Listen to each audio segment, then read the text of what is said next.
My name is Florian. I'm co-founder of a digital innovation agency called Software Brauerei, and I'm also co-founder of an NFT project called the Rocking Uniquehorns.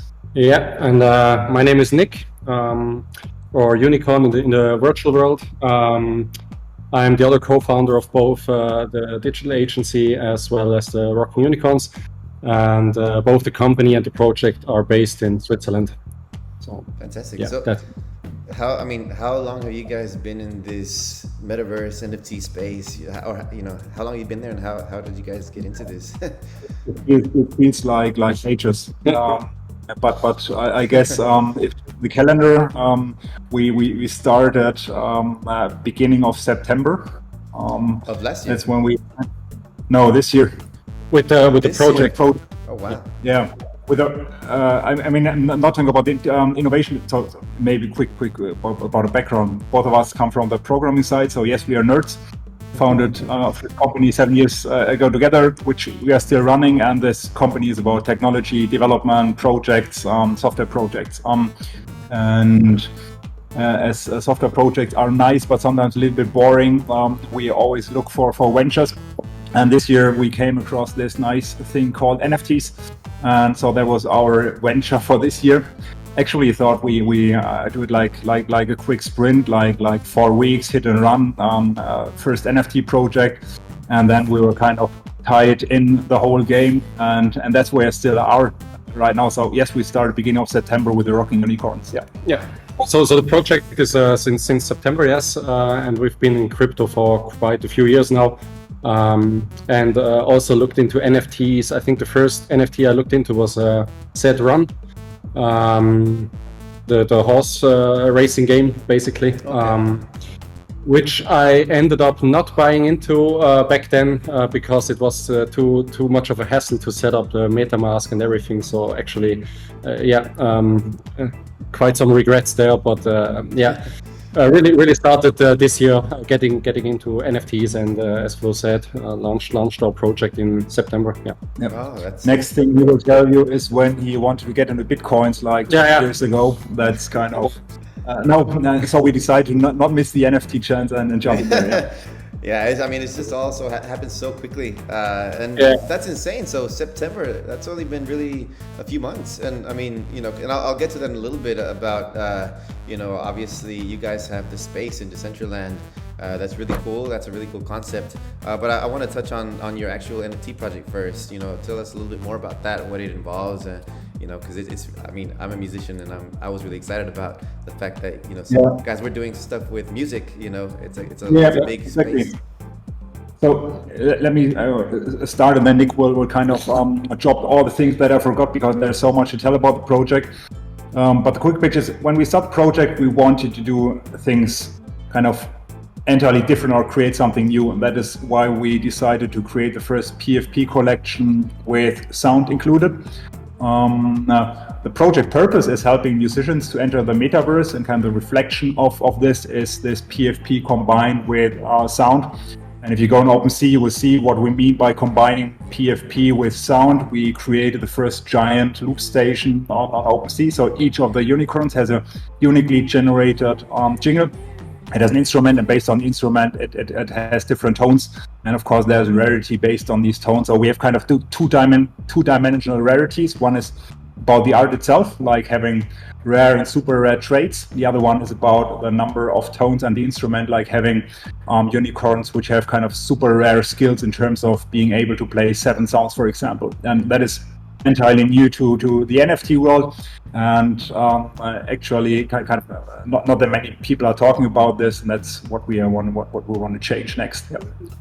So maybe just a quick background, because neither Flo nor I, we are actually, we are not musicians. So as Flo said, we are nerds. So basically our business is coding and creating stuff digitally. But we both have in our close family, we have musicians that are actually trying, or they did try to make it in the music space, and we saw the struggles they had even before the whole COVID thing. Oh, yeah. And yes, I'm a wannabe drummer, so I would like to be a musician actually, but never got around to learning it properly. and I think it goes to, it's the same for Flo with the piano. So it's basically we saw it as our chance to do something, me for my brother, and for other musicians to really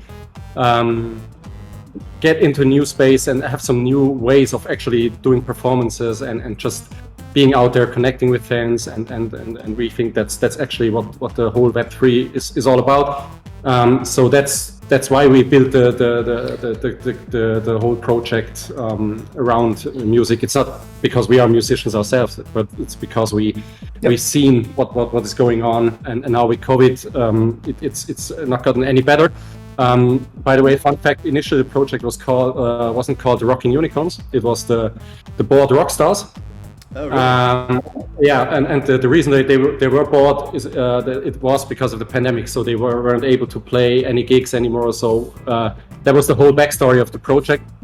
We changed the name to something more unique because it's we didn't want it to come off as another like bored XYZ clone or ripoff. So that's why we changed it to did a little rebranding there. So that's project. By the way, additional fact. Now we are kind of dropping stuff there. Nick also mentioned like the whole COVID stuff, which not only Switzerland, the whole world is suffering from, especially musicians. That is also something that we've seen with my cousin and Nick's brother, like those people struggling before, and then like having really problems without kind of.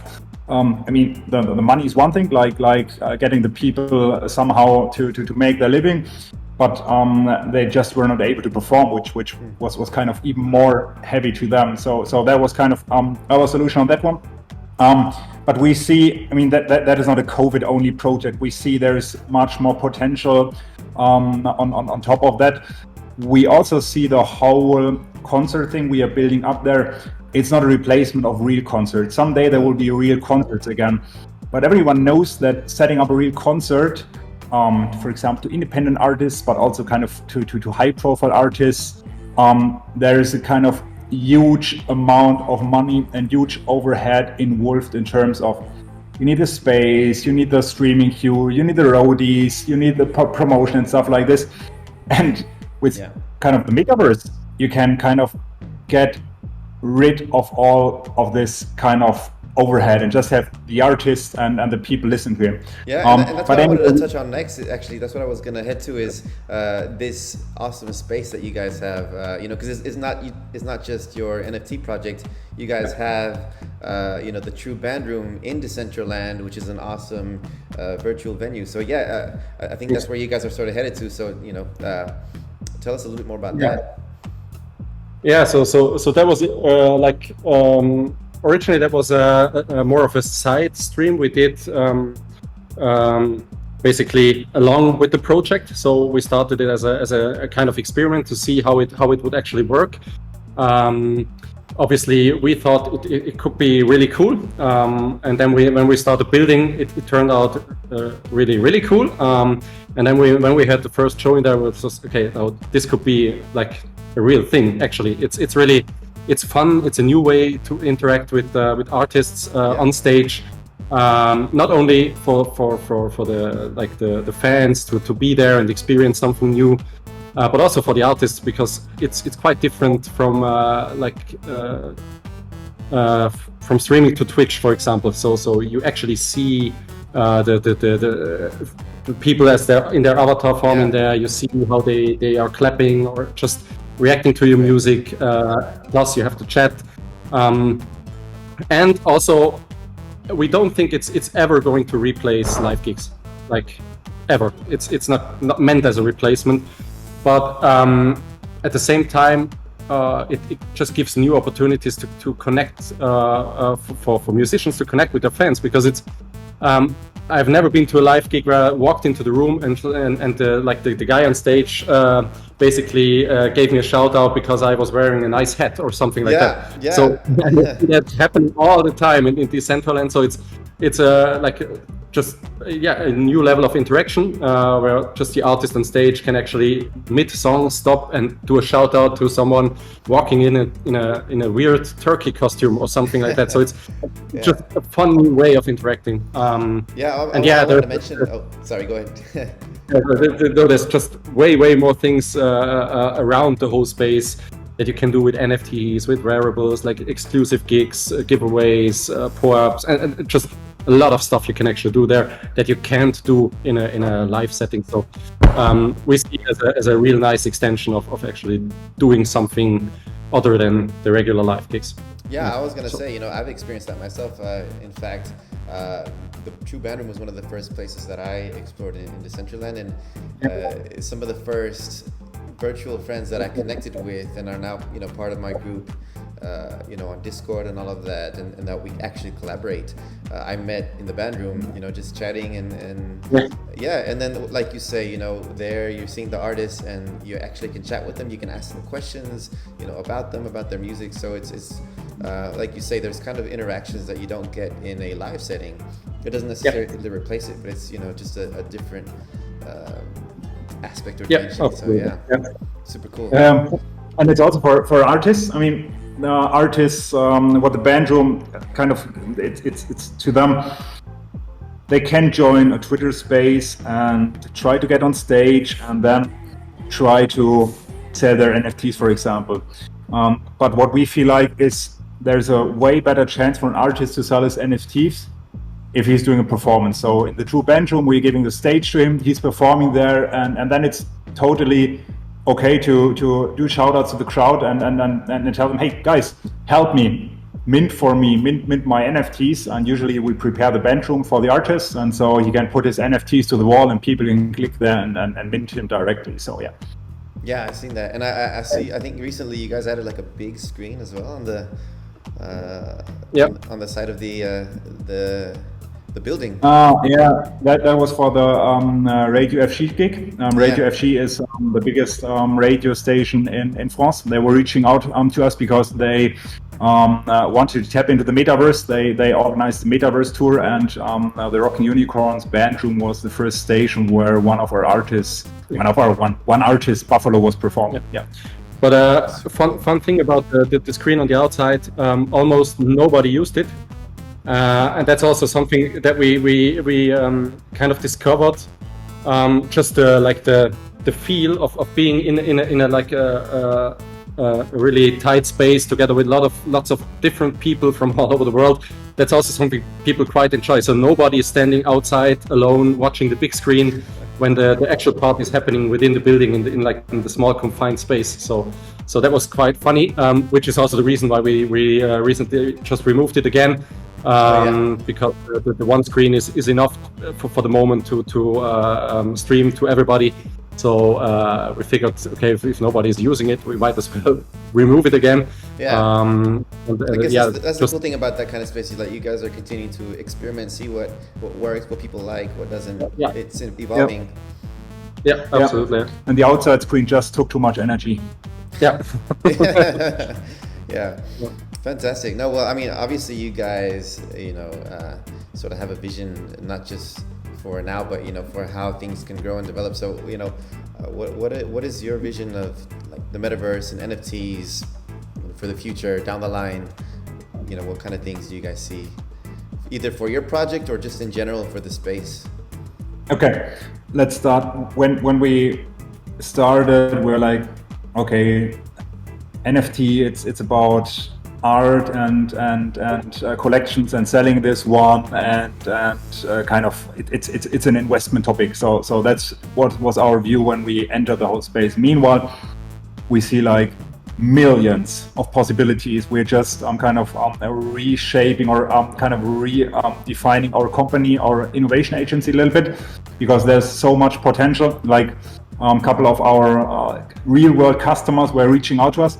And real world customers combined with Rocking Unicorns, for example. There are a couple of sponsoring options. Like we are working pretty close together with one of the biggest breweries from Europe, from Denmark, and they're always looking for sponsoring stuff. So that would be a great chance for them to kind of do sponsoring in there. We could also think about like new shops that are kind of being built in Decentraland. That only applies to the whole metaverse, kind of to the Decentraland thing.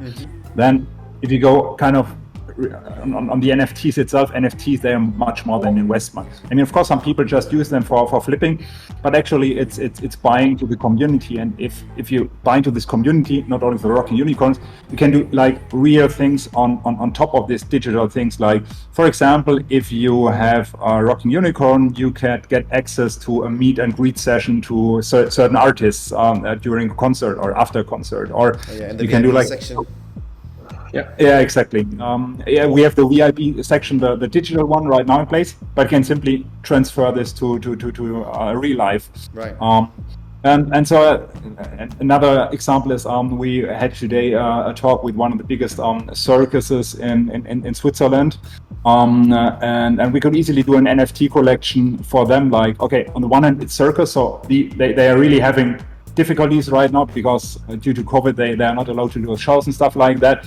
And if they are to have an NFT collection, they can buy some food for the animals and stuff like this. And if you buy one of these NFTs, you get access to the petting zoo or whatever. So meanwhile, we see like NFTs everywhere. That's any case we see, we feel like, okay, could be solved with NFTs in a much better way. And that is why we totally believe that Web3, that's just the beginning of a real big wave. And people who compare Web3 to kind of the invention of the internet, when we started to get into space, we never understood this. We just thought that's kind of a analogy they choose because it sounds very reasonable and people. So but meanwhile we totally believe in this analogy and it will happen. So Web3 that is kind of what web was kind of to. When the internet was coming up. Yep. It's only a matter of time. Yeah. And maybe just to expand on that, because we're in the music NFT subspace, so to speak, at least at the moment. Even if we are a PFP collection, but we are still very close to the music NFT space, and that's where our heart is basically.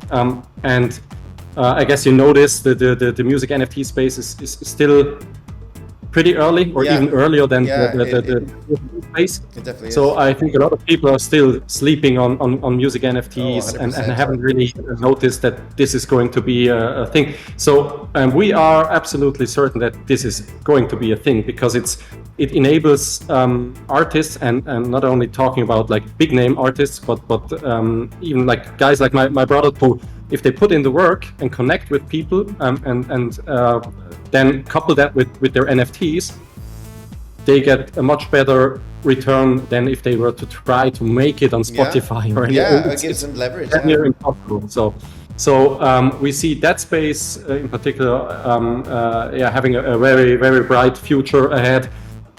Just at the moment, a lot of people are still sleeping on it. But at the same time, you see big things happening, like music NFTs selling for 15 ETH recently. The one from Latasha was around that. We had the Domino's album release, where he basically earned a nice salary, which he never would have if he tried the traditional way. I guess it pays to be early, and that's another aspect that we try to do with our project, is to like encourage artists to actually go down this route and really build something, and then back again. Doesn't have to be all digital, because you can link it back to the in real life events that you will be doing some day soon, I hope again. Where what Flo just said, like meet and greets, or just use it as plain tickets and stuff. Yeah. There's a lot of stuff you can actually do. So we truly believe, especially for music NFTs, there's a bright future ahead. Once it takes off, it will be pretty fast. I agree. I mean, I think this is one of the reasons why I'm excited about your project, because I think the music industry in general has just there's been that missing piece of getting like digital music onto the space and really giving leverage to the artists. So this, I think, NFTs and all of this space is that missing piece. and you guys are doing something with it. So that's awesome. Yeah. By the way, that is also one of the project purpose. Like we have the community fund, which will be funded as soon as we hit a certain mark on the roadmap. And this fund will be exactly to, if there's an artist who maybe cannot afford to produce his new album, then we could use the community fund in order to help him get his album funded, release it as NFTs, get certain NFTs to the community fund back again, help him to kind of promote and push the whole thing via the band room, via our community. So there are kind of entirely new models available helping artists. That not every artist has to, I mean, if they are kind of high profile artists, it's the easy one because they just release their NFT collection, it will sell out. If you're more like an independent artist, it will be difficult, not from the technical point of view. The tech part, I guess most people will get done, but then from the promotional part, it will get difficult as an independent artist to sell out your collection without a lucky punch. Yeah. Right. So that's where we're helping. Yeah. That's wonderful. Yeah, supporting the community. Fantastic. Well, no, I guess that's wonderful. I guess to sort of start wrapping it up, outside of the metaverse and NFT spaces, what are some things that you guys enjoy doing? To know a little bit more about you guys. Is there even something outside of the metaverse and NFT space? No, but it's actually quite serious because since we started, there has been almost nothing except NFT and metaverse. We are explicitly having a calm down now during the holiday season, basically to just disconnect a little bit and also step on the brakes just to. Because both Flo and myself, we have a family, so we have wives and daughters at home, they would love some of our time as well. So that's something we enjoy outside of I can speak for Flo, but for myself, I enjoy doing. We still have a company to run, which also at the moment takes quite a lot of time because it's at the end of the year, which means bookkeeping and other fun activities. That's not something I necessarily enjoy, but have to do. So. And by the way, there's one thing, and NFT project is a great example for kind of no time for that one anymore. Usually at Christmas time, Nick and me, both of us, we are passionate fishers. We are not good in fishing, but we love doing it. And we always went in December for hunting sunder. I don't know it's a walleye. It's a kind of fish, you're saying, right? Yeah, it's kind of fish. It's a really delicious fish and difficult to catch. And usually we always have our Christmas event like catching this one. And this year we just detected, in 2 days there's Christmas. We didn't go for fishing. So that will be shifted to next year. And because that one, like fishing, cannot be replaced with NFTs. Yeah. Is there any metaverse fishing at the moment? Yeah, no, I'm not sure if there's a metaverse fishing, but there are NFT collections for fishermen, actually. Oh, wow. Yeah. I'm not sure if they built something in any metaverse yet, but I know of a few collections at least for fishing. Yeah. So. That's funny. Not the same thing, but yeah. So that's what we are doing when we're not in the NFT space. Yeah. Fishing and family time. Yeah. All right. Well, thank you so much, guys. It's been fantastic to get to know you guys and know about your projects. Thanks so much for taking the time. I really appreciate it. Yeah. You're welcome. Thanks for asking for the interview. Yeah. So thank you for your time and enjoy your Christmas and hopefully see you either in Decentraland or real life again or if you're in Switzerland sometime. I'd love to. Hey Fernando, thank you very much and have a nice evening. Thank you so much. See you. Happy Bye. holidays, guys. Yeah, you too. Bye.